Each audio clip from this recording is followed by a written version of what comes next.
Hello folks, welcome back. I hope you're doing well, whatever you are. Now, just about, 10, 12 hours there, after Gachagua had this interview with Ivan Okwara. And misappropriation of public funds.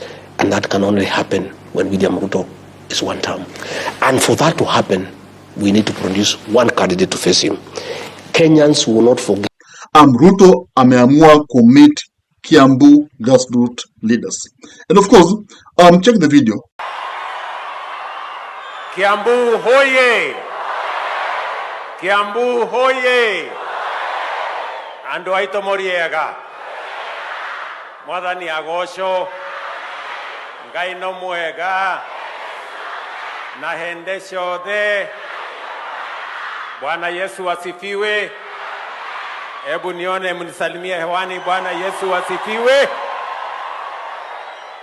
Basi, sababu nyinyi ni watu wa shughuli mingi.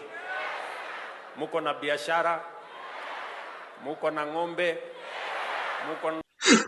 Yeah, you can see how it was charged, and one can easily tell that these people, of course, wamepewa pesa and were in the State House, because even Gachagua said that the youth, the Gen Zs who went to State House last month, were each given 2,000 shillings.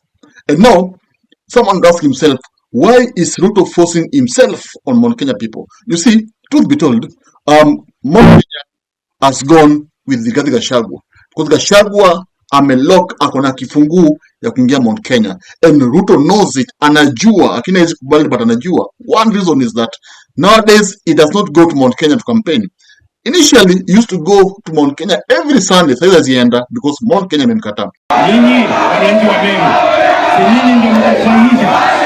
Mjumbe afanye kazi yake, seneta afanye yake, na mabandi afanye yake. Now he has to call leaders from, the grassroots. Kuwadanganya, kuwaambia, because if he's being loved, why is he forcing himself from Mount Kenya people? Because he needs to go there and campaign.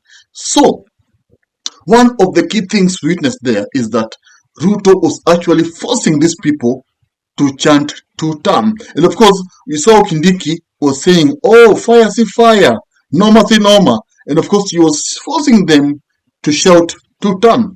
But if you check the mood, you can easily tell that these are people who are just given cash to chant, two-term. But in the crowd, you can see some people were not even raising their hands.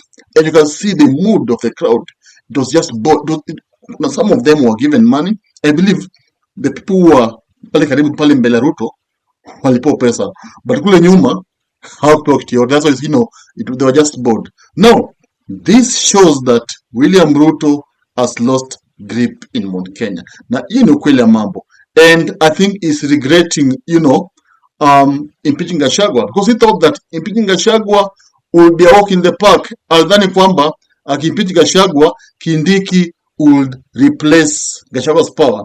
But Gachagua has proven that indeed his impeachment was a mistake, and he has actually left the government together with his Mount Kenya votes. Now, you can see it. And remember, let me take you back to this video. Check this video. Yes, Gachagua was having a phone call, and he was addressing Mount Kenya people. And you can see the mood. The grassroots people were actually chanting one term on phone. Kwa simu, just imagine. Kwa simu. Now, how powerful this man? Anaongea simu, and the crowd goes crazy. But RUTO calls people for State House, anaongea now face to face, but people just bored. Because people just wait for him. People are eagerly waiting for 2027 to come so that they can vote him out. And that is the bitter truth. And the Gachagua's interview yesterday confirmed to Kenya that indeed Mount Kenya region has gone. All of the key things I'm saying Mount Kenya has gone. RUTO is now turning against Mount Kenya people. He talked about bribery. And of course, people are saying that the people who are leading bribe buko hivyo kwa parliament are people like Imani Chungwa. Even what wanasema. Because Imani Chungwa was very hungry. Na alisema hivi, RUTO haizi ongelea parliament vibaya, they can even impeach the executives. This shows that ile message ya Ruto ilimhit vibaya, and rumors circulated online that Kimani Ichung'wah was the one leading bribe allegation. Of course, there's no evidence to prove this. These are just rumors. But of course, Ruto was castigating the parliament. And of course, in parliament, we have the leader of majority, the leader of minority. So leader of majority, kama kuna bribe allegations, yeye ndo lazima aulizwe, because you are the leader of majority. Hii bribe allegations natoka wapi kama labda ahusiki? So these bribe allegations shows that Ruto is fighting Mount Kenya region, because anajua very well that Mount Kenya people now are of no use to him, because already wameenda. So the only people who matter to him right now are people like, the Luo Nyanza MPs, Coast huko hivyo, Luya MPs. Those are the people who are now, who do matter to him. But Mount Kenya imeenda. So this meeting is just trying to appeal to Kenyans that is still with Mount Kenya people. But of course, may backfire, because Kenyans already knows that Ruto ni trick master, and he met Gen Zs last month. Akawaambia, but later on, the Gen Zs who were met in State House came out and said Ruto did not give them the money they were actually promised. In fact, some of them even said that they were threatened. Wanataka kumaliza, because they went and of course exposed how zile boda zile whatever azikuwafikia. They even exposed how the GSU chased them and told them to go home, wasiangalie nyuma. So see now, all of these meetings don't even matter, because the damage has already been done.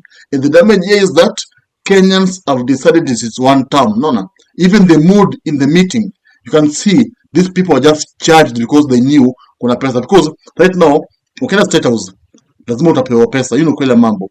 Member of Parliament wanapewa 200,000, 300,000, and of course those normal people 2,000, 5,000, 10,000. That depend on your connection yenye mkupeleka pale.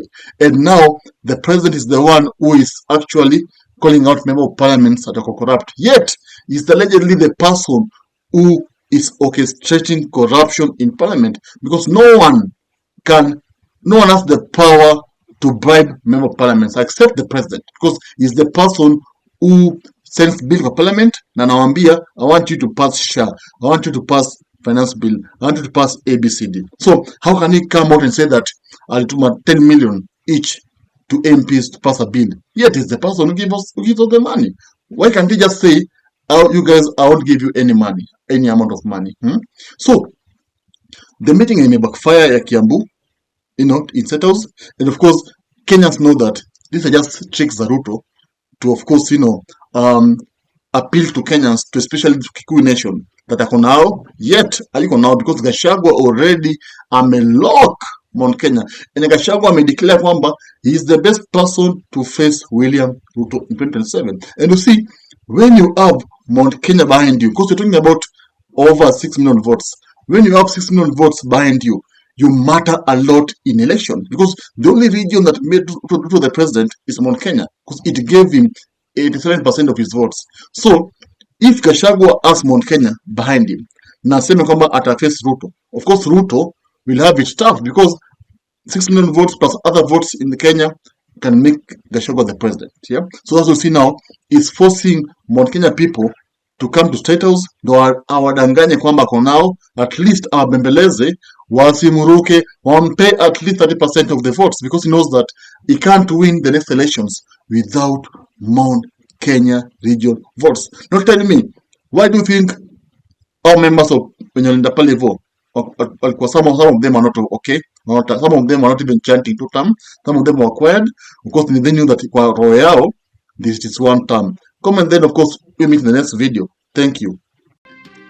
If you love politics, then Dr. Politica is your cup of tea. The place for minds that think. If you are watching this from anywhere else, search the name, hit subscribe, and stay sharp with us.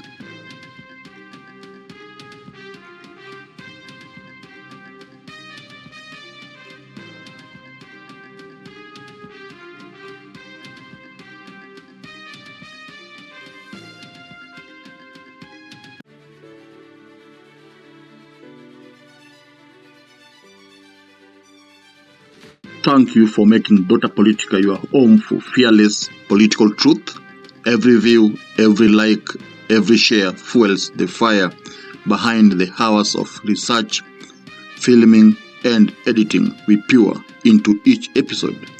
By showing up consistently, you don't just support a channel, you empower a voice.